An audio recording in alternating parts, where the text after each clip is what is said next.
पंडित दीनदयाल उपाध्याय की जन्म जयंती को आज बड़े धूमधाम से मनाया जा रहा है। इस अवसर पर रामनगरी अयोध्या पहुंचे उत्तर प्रदेश भाजपा के प्रदेश अध्यक्ष स्वतंत्र देव सिंह ने नगर निगम कार्यालय परिसर में पंडित दीनदयाल उपाध्याय की मूर्ति का अनावरण कर वहां वृक्षारोपण भी किया।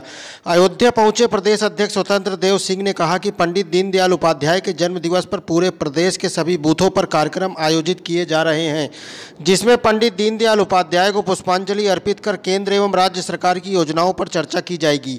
साथ ही साथ पंडित जी के बारे में भी चर्चा की जाएगी। उन्होंने कहा कि पंडित जी ने कांग्रेसी विचारधारा से हटकर राष्ट्रवाद की विचारधारा एवं अंत्योदय के आधार पर उन्होंने संगठन को खड़ा किया था। वह आज हमारे बीच नहीं है, लेकिन उनके बताए हुए मार्गदर्शन से आज दुनिया में सबसे ताकतवर भारतीय जनता पार्टी के रूप में यह दल खड़ा है। साथ ही उन्होंने कहा कि पंडित दीनदयाल उपाध्याय जी का सपना था कि भारत विश्व गुरु बने। आज वह भी हम लोगों के आंखों के सामने दिखाई दे रहा है कि विश्व गुरु की ओर अग्रसर हो रहे हैं। आज पूरे विश्व में हिंदी, हिंदू और हिंदुस्तान का सम्मान बढ़ रहा है। इस दौरान प्रदेश अध्यक्ष स्वतंत्र देव सिंह केंद्र एवं प्रदेश सरकार की नीतियों के बारे में भी बात की। उन्होंने कहा कि पहले प्राथमिक स्कूलों में टॉयलेट की व्यवस्था न होने की वजह से बच्चियां स्कूल छोड़ देती थीं, लेकिन मोदी जी की स्वच्छ भारत मिशन योजना के तहत इस समस्या का भी समाधान किया गया। जनसंघ के संस्थापक,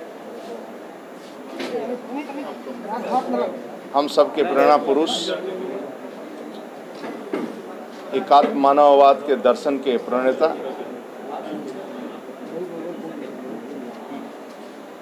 और भारतीय जनता पार्टी, इसके पहले जनसंघ के संस्थापक, आज पंडित दीनदयाल उपाध्याय के जन्म जयंती के अवसर पर अयोध्या आने का सौभाग्य मिला और नगर निगम में उनके मूर्ति का अनावरण करने का हमें सौभाग्य प्राप्त हुआ। आज राज्य के अंदर पंडित दीनदयाल उपाध्याय जी की जयंती को लेकर 24 तारीख को पूर्व संध्या पर सभी बूथों पर कार्यक्रम होना था।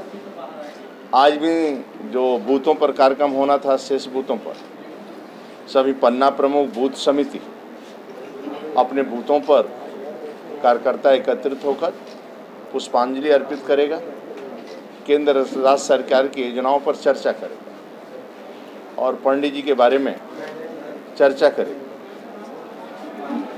आदरणीय पंडित जी का जीवन एक त्यागी, तपस्वी